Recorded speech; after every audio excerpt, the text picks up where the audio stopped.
ወሲብ ትዳሬን አሳጣኝ የምትለው ሶፊያ ለባለ ትዳር ሴቶች አንድ መልእክት አለኝ ትላለች። ውድ በትዳር ውስጥ ላላችሁ ጋብቻ ተብሎ በሚጠራው የተቀደሰ ጉዞ ውስጥ የምትጓዙ ሴቶች ሁሉ ምስክር እንዲሆን ታሪኬን ላካፍላችሁ እወዳለሁ ብላ ትጀምራለች። ሶፊያ እባላለሁ። 39 ዓመቴ ነው። ከ13 ዓመት የትዳር ህይወት በኋላ የተፋታች የሁለት ወንድና የአንድ ሴት ልጅ እናት ነኝ። ያገባሁት ገና በ23 ዓመቴ ነው። በዛን ጊዜ ወጣት ነበርኩና ልምድ የለኝም ነበር። እናም ትዳር ምን ማለት እንደሆነ ሙሉ ለሙሉ ለመረዳት ገና ነበርኩኝ። ባለቤቴ ጥሩ አሳቢ፣ ቤቱን ወዳድና ኃላፊነት የሚሰማው ሰው ነበር። ሆኖም በወጣትነት ድንቁርና ውስጥ ሆኜ ትዳር በራሱ ብስለት፣ ትዕግስትና ማስተዋል የሚጠይቅ መሆኑን ሳላውቅ የነጻነት ፍላጎቴን እንደ ጥንካሬ ቆጥሬ ተሳሳትኩኝ። 31 ዓመቴ ላይ የሶስት ልጆች እናት ሆኜ ህይወቴ ባለቤቷን የመንከባከብ፣ ልጆቿን የመንከባከብና ሁሉን ነገር ጥንቅቅ ብሎ እንዲሄድ የማረጋገጥ ኃላፊነት ያለባት የቤት እመቤት ህይወት ሆነ። ሁለቱ ልጆቼ ትምህርት ቤት ገብተዋል። ትንሹ ልጅ ግን ገና በሞግዚት እንክብካቤ ስር ነበር። ከሶስት ልጆች በኋላ በመጨረሻ ለመንቀሳቀስ፣ ለመገበያየትና ነገሮችን በራሴ ለማድረግ የተወሰነ ነጻነት አገኘው። ከዚያ አንድ ምሽት ገበያ ወጥቼ ሳለሁ መላ ህይወቴን የለወጠ ነገር ተፈጠረ። አንድ ዕቃ ለማንሳት ወደ መደርደሪያው ጋር ቆሜ ሳለ ከኋላዬ የሆነ ሰው ሲነካኝ ተሰማኝ። ዞር ስል አንድ ሰው ሞቅ ያለ ፈገግታ አሳየኝ። በትህትና ሰላምታ ሰጠኝና ጥቂት ቃላት ተለዋውጠን የሚያምር ንግግር የሚችል በራሱ የሚተማመን የሚመስል አንድ ወንድ ነው። ግብይት እንደጨረስኩ ሂሳቤን ከፈለልኝ። መኪናዬ ድረስ ሸኘኝ። ስልክ ቁጥር ተለዋወጥን። ከሱ ጋር እንደተለያየው የሆነ በሰውየው የመደነቅ ስሜት ተሰማኝ። ስለሱ ማሰብ ማቆም አልቻልኩም። ያሳየኝ ደግነት፣ ትህትና ትዳሬ ውስጥ የጎደለኝ ነገር መስሎ ተሰማኝ። ከሁለት ቀን በኋላ ደወለና ቡና ለመጠጣት መገናኘት እንችል እንደሆነ በትህትና ጠየቀኝ። እኔም ተስማማው። እንደተገናኘን ሰዓት አወራን። እኔ ሳወራው በትኩረት ያዳምጠኛል። የሚናገረው ነገር ሁሉ አስተዋይነቱን ይመሰክራል። በጣም ይንከባከበኝና ክብር ያሳየኝ ነበር። አንዲት ብቸኛ የሆነች ሴት ለመስማት የምትፈልገውን ነገር ሁሉ የሚናገር ሰው ነው። በውይይታችን መጨረሻ ጣፋጭ ወግ ነበረን። እስኪ አንድ ቀን ብቻችንን ሆነን ጨዋታችንን እንቀጥል አለኝ። አልተቃወምኩትም። ሌላ ቀን ተገናኘን። ወደ አንድ ቅንጡ ሆቴል ይዞኝ ሄደ። አሁንም አልተቃወምኩትም። ምን እንደነካኝ ሳላቅ በዚህ ሰውዬ ፈዝዣለሁ። አንድ ክፍል አስያዝን። እናም በዛ ምሽት ሁሉም ነገር ተለወጠ። የተጋራነው ፍቅርና የነበረን መቀራረብ እንደገና የመኖር ስሜት እንዲሰማኝ አድርጎኛል። ያልገባኝ ነገር ግን ይህ የአጭር ጊዜ ደስታ ለዓመታት የገነባሁትን ህይወት ሁሉ ዋጋ እንደሚያስከፍለኝ ነው።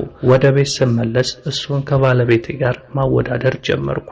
ቃላቶቹ፣ ንክኪው፣ አብሮኝ መሆን፣ ጨዋታው፣ እንክብካቤው፣ አድናቆቱ፣ ብቻ ሁሉ ነገር ተለየብኝ።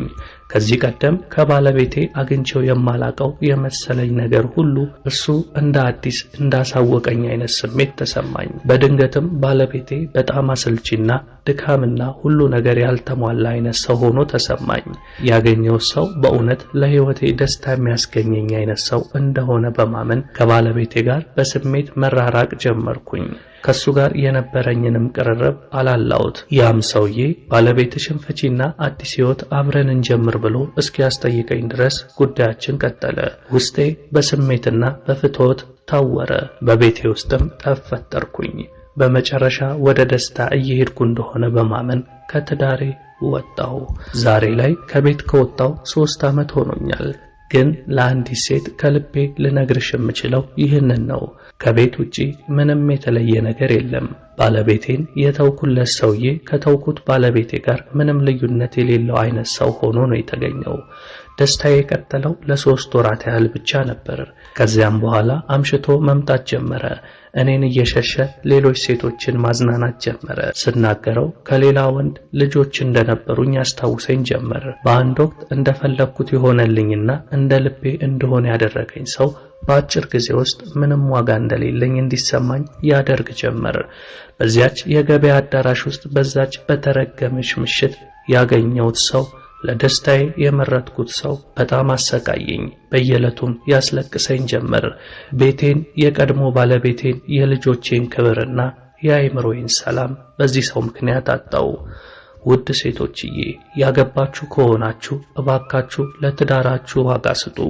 በጊዜያዊ ደስታ ታለሉ። ሚስት ሊያደርጋችሁ የመረጣችሁ ወንድ ገርል ፍሬንድ ሊያረጋችሁ ካሰባችሁ ወንድ እጅግ በጣም የተሻለ ወንድ መሆኑን አስቡ። ያልተመቻችሁ ነገር ካለ በውይይት በመነጋገር ፍቱ።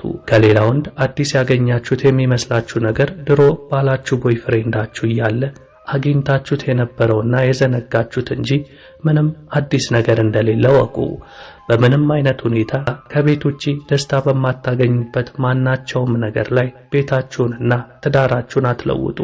አሁን ላይ ባለቤቴ ይቅር ይለኝ እንደሆነ አላውቅም፣ ግን አዲስ የጀመርኩትን ግንኙነት ተውኩና ከአምላኬ ጋር ከራሴ ጋር እርቅ ፈጠርኩ። አሁን በመነግራችሁ ታሪክ በእናንተ ላይ ሐዘን መፍጠር ሳይሆን በአንድ ወቅት እኔ በቆምኩበት ቦታ ላይ ዛሬ የቆሙ ሰዎችን ለማስጠንቀቅና ግንዛቤ ለመስጠት ከኔ እንድትማሩ የተናገርኩት ታሪክ ነው። ትዳራችሁን ጠብቁ፣ ለባላችሁ ዋጋ ስጡ። ከሁሉም በላይ ደግሞ ልባችሁን ከመታለልና ከመዘንጋት ጠብቁት ትለናለች። ሶፊያ ትባላለች። እንግዲህ ውድ ተመልካቾቼ በዚህ አጭር የሶፊያ ታሪክ ውስጥ ብዙ ቁም ነገርና ብዙ ግንዛቤም እንደምታገኙ ተስፋ አደርጋለሁ። በተለይ ይሄ ምክር ለሴቶች ይጠቅማል። ለሴቶች ብቻ ሳይሆን በትዳር ውስጥ ላሉ ወንዶችም ቢሆን ከትዳራቸው ውጪ ሌላ ሰው ለማማገጥ ቢሞክሩ ወይም ደግሞ ሌላው ጋር ለመሄድ ቢሞክሩ ጊዜያዊ ስሜት እንጂ ረጅም ጊዜ የሚያስቀጥል ስሜት እንዳልሆነና ሁሉም ነገር አላፊ እንደሆነና ጊዜያዊ እንደሆነ የምንረዳበት ታሪክ ነው። ስለዚህ ይህ ታሪክ ወደፊት ትዳር ውስጥ ለመግባት የምናስበንም እንዲሁም ደግሞ ትዳር ውስጥ ላሉ ሰዎችም ትልቅ ትምህርት ይሰጣል ብዬ ነው ወደ እናንተ ይዤላችሁ የቀረብኩት። እስኪ እናንተም በታሪኩ ዙሪያ ያላችሁን ሐሳብ አስተያየት ከስር ጻፉልኝ። የእናንተው ይላ ነበርኩ። መልካም ጊዜ። አግማጣው ደወሰ ተጉዳው ሰው የለ ከታጣሁለት በህይወት መኖሬን